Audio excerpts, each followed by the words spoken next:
So 1995 was a big year for me. I was in graduate school studying for my PhD in anthropology and getting married in May. And I got a grant to go do my initial field work in Kamchatka. I was cautiously optimistic that this would all work out. And I mentioned that to one of my professors, and he just snorted and said, "You're getting married, then going with her in the field? You should do that the other way around." And I said, "Well, no, I think this is going to work out pretty well. We've traveled before, Berlin and in Moscow and whatnot." Like Doc's story, this one ends well. We're going to celebrate our 27th in May. Actually, that professor, I think he's on number 2 or 3 by now. So it's a different perspective. But this story isn't really about that. It's about going to Kamchatka, Russia. So I didn't speak Russian very well. This was part of my staying married strategy, which is a multi-pronged strategy. Which was, well, I'll go do research with indigenous people in Russia. I'm interested in indigenous people in the North Pacific area, and there's Russian area there. As my wife was a Russian literature major and interested in going there. Of course, she had been to Petersburg and Moscow. So, imagine someone who knows the United States because they've been to New York and Washington. And then you take them off to Alaska. That is exactly what I did. And there were some tears. Not all of them were mine. And the first place we stopped at, my optimism was well warranted. We met a woman that I talked to on the phone.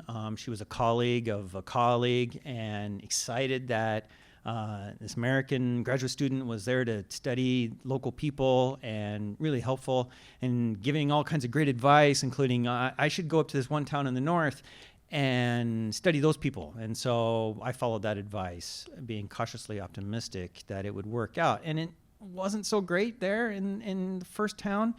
I felt like the people were more interested in my money and charging me for all kinds of things, and not so helpful as I was hoping. Now, it's not that they were bad people. It's just I wasn't connecting very well. And so I thought, well, let's try the next town that I wanted to go to as well. And you have to have a lot of optimism to fly around Kamchatka, because the planes leave kind of when they leave, not when you need them to. But we made it to this other town, Polana, and I'd been now in Kamchatka a couple of months. My Russian was not bad. My wife's Russian was beautiful.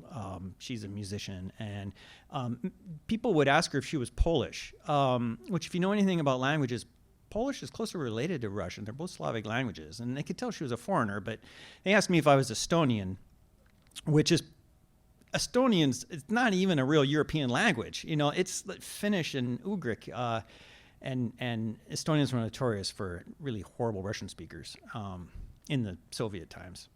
So 95, right? The Soviet Union was still freshly dead. And so I turn up at the pedagogical school where they train teachers. I was armed with some names to drop and some favors to ask, and saw the director, and I did all that. And I was optimistic that I'd meet some people, and she said, "Well, let me go call in my Koryak teacher," because I wanted to learn the Koryak language and study Koryak culture. And we're like, okay. And in her office walks this very stern-looking woman in a suit. It was like a houndstooth wool, black and white skirt, jacket, suit, with her hair in a very severe bun, looking very school marm-like. And she kind of looked at us, my wife and me, and said, "Well, okay, let's go to my classroom and we'll talk about things." And so I'm sitting in the student's desk. Now, this is a teacher's college, so that the students are not terribly young. They're like 16 to 18, late teenagers. It's kind of a mix between the last bit of high school and the first bit of college, is kind of this age group here. And so she's sitting behind her teacher's desk and says, "Well, first of all, I don't want any of your money." and my optimism improved, because one thing about in Russian culture is that I learned very quickly that money actually really poisons relationships. And people that want a relationship with you will actually go to great lengths to avoid any exchange of money.